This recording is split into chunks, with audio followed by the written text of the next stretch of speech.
Hello and welcome back for another Torah Tuesday. Today we are continuing the story of Jethro's encounter with Moses at Mount Sinai.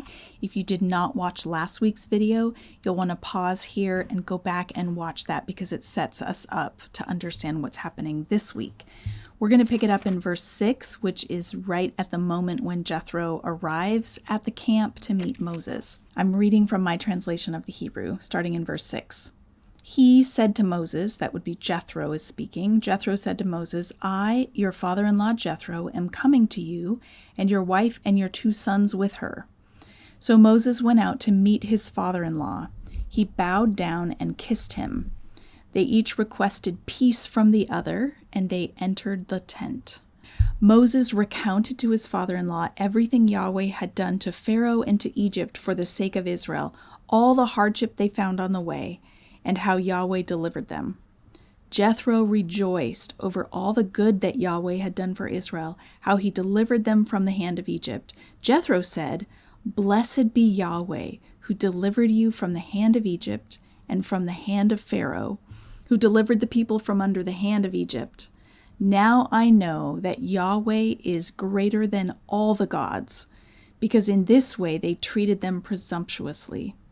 Then Jethro, the father-in-law of Moses, took burnt offerings and sacrifices for God.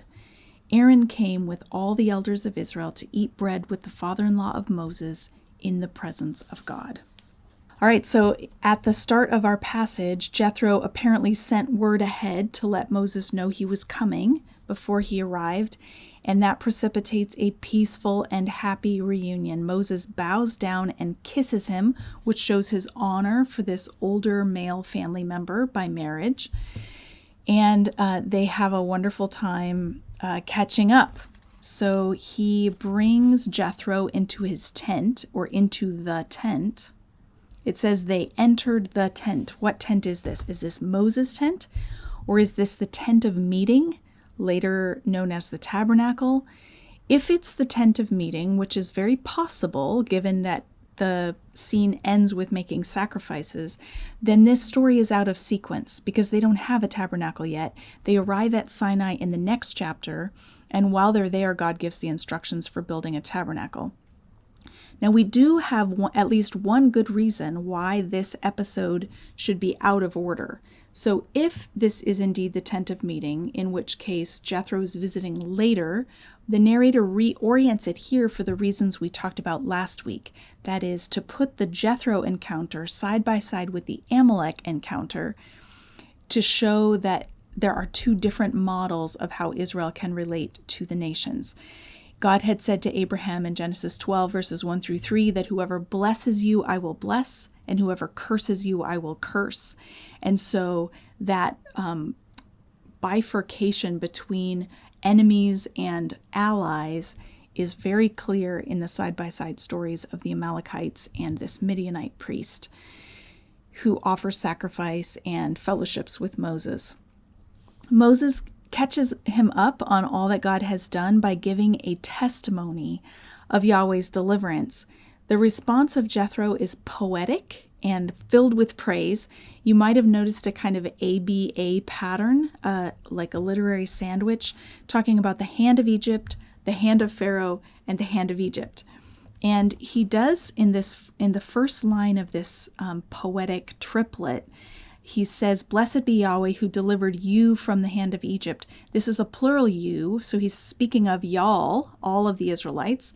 Blessed be Yahweh who delivered y'all from the hand of Egypt and from the hand of Pharaoh, who delivered the people from under the hand of Egypt. So we have a plural you and then a plural reference to the people.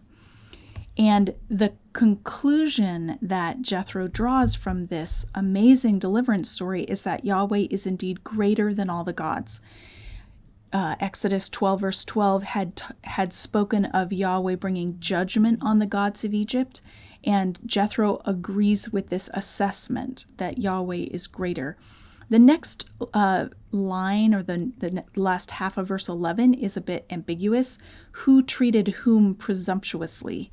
It's not entirely clear, but it's very likely that Jethro is indicating that the Egyptians had this coming to them because of their oppressive treatment of the Israelites, their presumptuous treatment of the Israelites.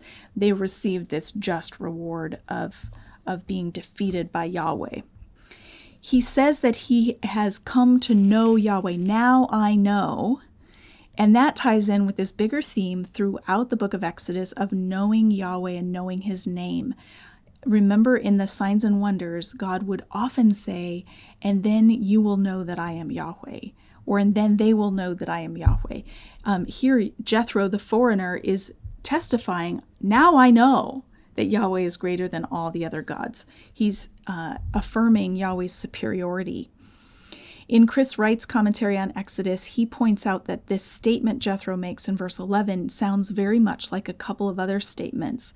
One in 1 Kings 17, verse 24. This is the testimony of the widow of Zarephath after Yahweh provides for her. She says, now this I know, speaking to the prophet, that you are a man of God, and the word of Yahweh in your mouth is true. She's speaking to the prophet Elijah. Now this I know is a similar beginning to Jethro's statement. Now I know that Yahweh is greater. And then in 2 Kings 5:15, we have an even closer match from Naaman, the Syrian army general, who comes and is healed of leprosy or skin disease by the prophet Elisha. He says, now I know that there is no God in all the world except in Israel. And similarly, we have the testimony of Rahab in Joshua 2, verse 9, when she says, I know that Yahweh is giving you this land. So what we're seeing here is the fulfillment of the Song of the Sea, which had testified that the nations were going to hear and they would bow, they would recognize Yahweh's greatness. This scene in Exodus 18 ends with sacrifices, which is intriguing because, as I mentioned, we haven't gotten a tabernacle yet. We did see Moses build an altar after the battle with Amalek, but there didn't seem to be any sacrifices offered on it. So these are actually the first sacrifices that the Israelites offer in the wilderness, which in chapter 10, verse 25, Moses indicated was his intention. Let us go into the wilderness so that we may offer sacrifices to Yahweh. There's two kinds of offerings here, the olah and the zebach. An olah is a burnt offering that expresses gratitude, and a zebach is a generic word for sacrifice that indicates a communal meal. It's appropriate for the communal meal that they're going to share together. Both of these sacrifices are voluntary and spontaneous. God doesn't ask them to do it. And the fact that they're appearing in the narrative before Mount Sinai is intriguing to me. And the fact that Aaron is present and he's watching them is intriguing because it suggests that they might be learning something about proper sacrifice from Jethro, the Midianite priest. Jethro is the one who offers the sacrifices.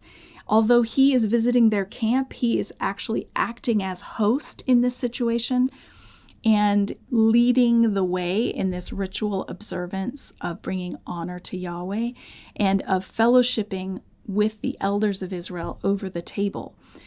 So again, I've already suggested that maybe this story happened later and is being moved here, but the effect of that is that we become as readers open to learning something from foreigners. And again, I think this is a really important witness of the scriptures for us to notice, this openness towards relations with foreign peoples, because it sets us up for what's going to continue to develop through the Old Testament and on into the New Testament with the inclusion of the Gentiles. So I hope that's been interesting to you. Next week, we'll look at the next scene. There's a separate scene that happens on the following day with Jethro and Moses. We'll dive into that next week. Until then, have a fantastic week.